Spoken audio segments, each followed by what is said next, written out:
বেঁচে যাওয়া কিছু জিনিস আর ঘরে থাকা কিছু উপকরণ দিয়ে কিভাবে এত মজাদার বিরিয়ানি বানিয়ে নিলাম সেটাই আজকে আমি আপনাদেরকে দেখাবো। যদিও ওই খাবারটার কোনো নাম নেই, তারপরও যেহেতু বিরিয়ানির মতো দেখা যায় তাই আমি বিরিয়ানি বললাম। এই রান্নাটা সম্পূর্ণ আমি নিজে থেকে রান্না করেছি, কারো থেকে দেখেও রান্না করিনি কিংবা ইউটিউব থেকেও দেখে রান্না করিনি। আজ থেকে ৩-৪ দিন আগে আমি একদিন দম বিরিয়ানি রান্না করেছিলাম, তো সেখান থেকে কয়টা সাদা পোলাও বেঁচে যায়, তো সেটা আমি ফ্রিজে রেখে দেই। আজ সকালে যখন ঘুম থেকে উঠে দেখলাম খাবার মতো কিছুই নেই, রুটি ছিল কিন্তু আমার সেটা খেতে ভালো লাগছিল না, তো ভাবলাম কি রান্না করে খাওয়া যায়। এটা ভাবতে ভাবতেই আমি গিয়ে ফ্রিজটা খুলি, দেখি কিছু পাওয়া যায় কিনা। তারপরে দেখলাম যে সাদা পোলাওটা, তো সেটাকে বের করে নিই আমি।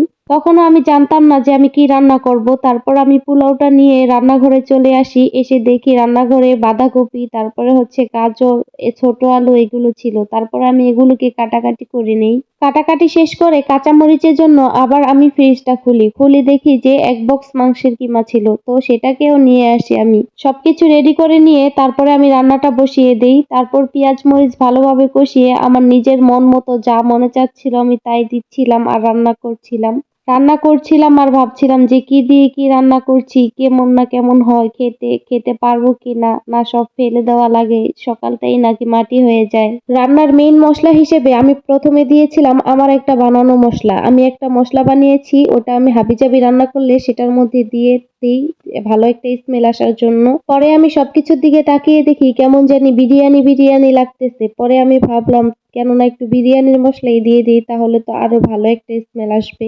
তো যেই ভাবা সেই কাজ, আবার বিরিয়ানি মশলাও দিয়ে দিই আমি এখানে।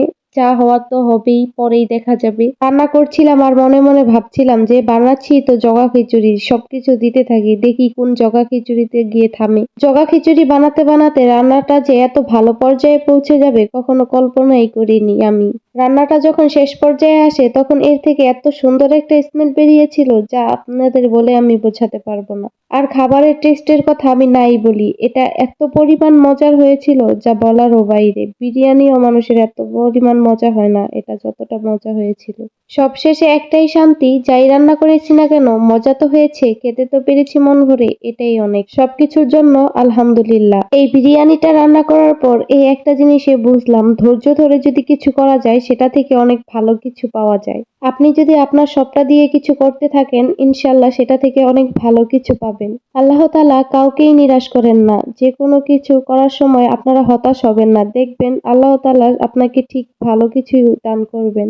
যে যাই করেন না কেন, যদি কোনো কর্ম করে দেখছেন যে সফলতা আসতেছে না, তো সেটা নিয়ে ঘাবড়ানোর কিছু নেই। মনে মনে আশা রাখবেন যে আল্লাহ তাআলা আমাকে উত্তম কিছু দান করবেন, এই জন্যই হয়তো এখন সফলতাটা দিচ্ছেন না। উত্তম কিছু পাওয়ার জন্য অবশ্যই আপনাকে সেই উত্তম সময় পর্যন্ত অপেক্ষা করতে হবে।